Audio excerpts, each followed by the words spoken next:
The one thing I think students should know about job searching is it's really on them. If they wait around for somebody to tell them what to do or solve that problem for them, they'll simply be older. So the research shows that students who leave the college and then go home, they're only looking for work about 1 hour a week. So they're not getting it done after they graduate. So my advice would be to start before you graduate, own the process, stop waiting for someone to solve that problem, and go forward, move forward now. Students should start their job search in the freshman year. I know seniors don't like to hear that, but it's really true. In your freshman year, you can begin to explore career ideas. So I separate job search kind of into 3 pieces: ideation, exploration, and job search. So from the freshman year, sophomore year, junior year, you can do ideation and exploration. So that gives you a chance to get some career ideas, explore some career ideas. And I think the hottest tip I could give to any young person is to write papers in college about your career ideas. Whatever it is, whether you're interested in investment banking or child psychology, go out there and find someone in investment banking or in child psychology and interview them for your paper. That way you're going to make connections, and everybody takes phone calls from students. There's something about students. They're like puppies and kittens. Everybody loves them, and they'll talk to them. After you graduate, you're like a stray dog, and they won't talk to you anymore. You call them up, and they're all bad connection. You're like, Dad, it's a landline. Take the call. But it's better if you start freshman, sophomore, junior. Senior, you can do it. Of course you can do it, but it's better to start early. Well, there's a whole series of ways to explore career options in the book that I wrote called How to Get Any Job, which is used here on campus.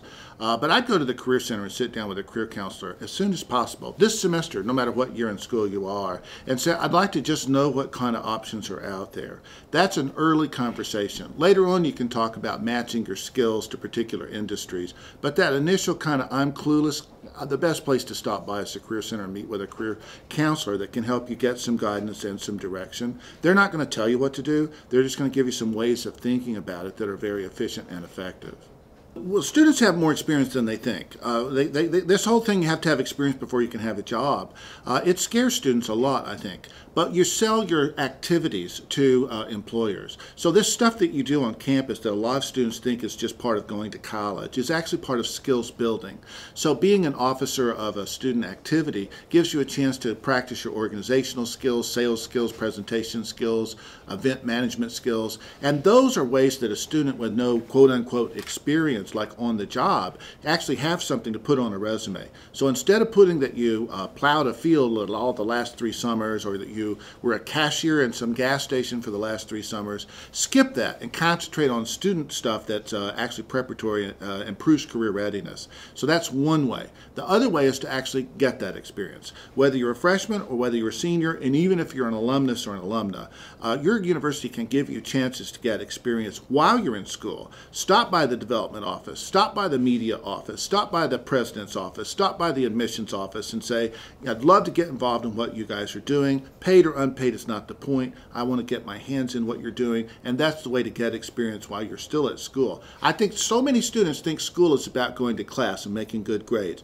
Yes, that's important, but it's also important to maximize your exposure to school and maximize your chances to build skills. The best way to begin looking for a job, if you have the job idea already, is to find somebody who has that job and interview them. There's kind of 2 models. If you're a student, the best model is informational interviewing. If you're a seasoned worker, the best model is a style called candidate in waiting. I covered this in a book of mine called Cracking the Hidden Job Market. But for a student, the best thing to do is find someone who has the job they're interested in and say, can I interview you about that job? Don't even ask them for a job. Don't even ask them if they're hiring. That's not the point. The point is to learn more about the idea that you have. And once you flesh that idea in, that will lead you to finding more people that have access to those types of jobs. So looking for information actually gets you to a job faster than looking for a job. Technology has made this job search process easier than it's ever been before, but it's a double-edged sword. Unfortunately, young people use technology to hide from people, so they're in their apartment at 4 in the morning applying for jobs online. That technology is suited for that. I mean, it's designed to do that. Unfortunately, that's not a great way to look for work. What I would use technology for is to find people and talk to them. So instead of hiding from them, to embrace the idea that you can find anybody. Basically, LinkedIn is the world's best friend for job seekers. You can find anybody on LinkedIn. All professionals are on LinkedIn. And if you pay for the premium service, which during a job search I certainly would, then you can email strangers unless they have blocked that feature. And so it's an opportunity for you to reach out and touch anybody in the whole world. And of course, what you then ask for is, can I talk to you? Can I interview with you? Or you can ask them straight up, I'm interested in working for your organization in this capacity. And you have to be very specific. You can't say, I want to work at your company. You have to say, I want to do this for you. Who do I talk to about that? And technology's made that super easy. Used to it was impossible. Now it's super easy. Instead of waiting until the senior year, what I think first-year students and second-year students can do is start to explore their career ideas by finding alumni that have the jobs they're interested in and thinking about careers and talking to people about their careers and doing career exploration. It's not really the right time to do a job search, but it's a great time to do exploration. And I also think about the summers as part of college. You have 3 summers in college, and they're very important. Statistically, they're extraordinarily important in terms of the student's long-term success. And the most important summer of all is the summer between the junior and senior year. Students should intentionally plan that summer to support their graduate school or career launch plans. That is not the summer to be goofing off. See the Career Center for help in planning summers, and I think students need to do that very intentionally. When students are interested in working somewhere else, maybe far from Fargo and Moorhead, they need to know that the street address is disappearing from resumes anyway. So if they have a friend who lives in that city, you could use their street address, but more likely just leave the street address off. So you can apply for positions in Chicago and put your name and then Chicago, Illinois, and your phone number. Now, if you do this, I want to be clear, you're forfeiting your right to ask them to pay for your airplane ticket or for your gas to drive to Chicago. But it's a way of looking like a local. So students can look like locals all over the country this way, and it keeps them from being pigeonholed as from far away.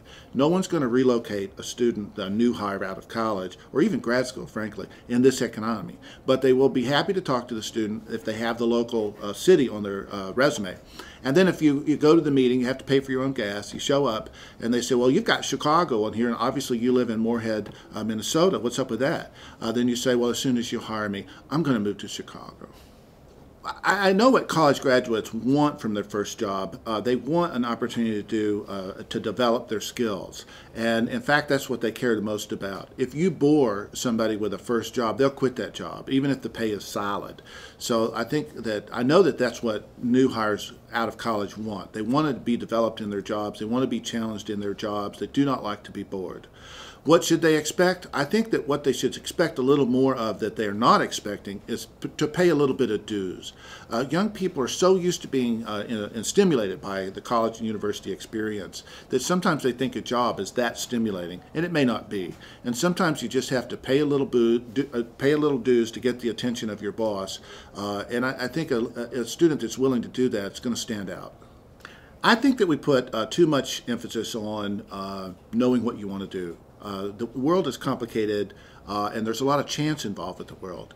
And so by asking young people to know exactly what they want to do, we may be doing them a disservice. What they should do is go out and try things out. It's okay to fail in America. We live in a world of second, third, and fourth, and fifth, and sixth chances. So if you're curious if you want to work in a law firm or become an attorney, go get a job in a law firm. If you don't like it, you'll be fine. You can do something different. So I guess I want to tell students, you don't have to know exactly what you want to do, but you do have to get out of bed every day and go do something. And so there's some new research about bonding that says that we don't actually have to know in advance what we're going to do, that when we get in there, if we are an energetic and creative, engaged person, we'll find a spot to thrill ourselves with and to be a major contributor with. And so I think students have hesitation because they don't know what they want to do. And I think we should give them more permission to be wrong and to try things out without knowing if they really are going to like it. And so that hopefully will get students past that point of being frozen of, I don't know. Well, you don't have to know. You just have to get out of bed and go try it. The best piece of career advice I could give any student is this: you get jobs by talking to people. You don't get jobs by having your computer talk to another computer. So my best advice to a young person today would be to learn to make phone calls, to get out of your apartment, to go visit people face to face, to dress up, meet people for lunch, meet people for coffee, because that's how people actually get jobs. And it will really stand out, because lots of young people are afraid to do that, and they hide behind social media, and they hide behind their phones, using them strictly for texting. So my advice, get out of the house.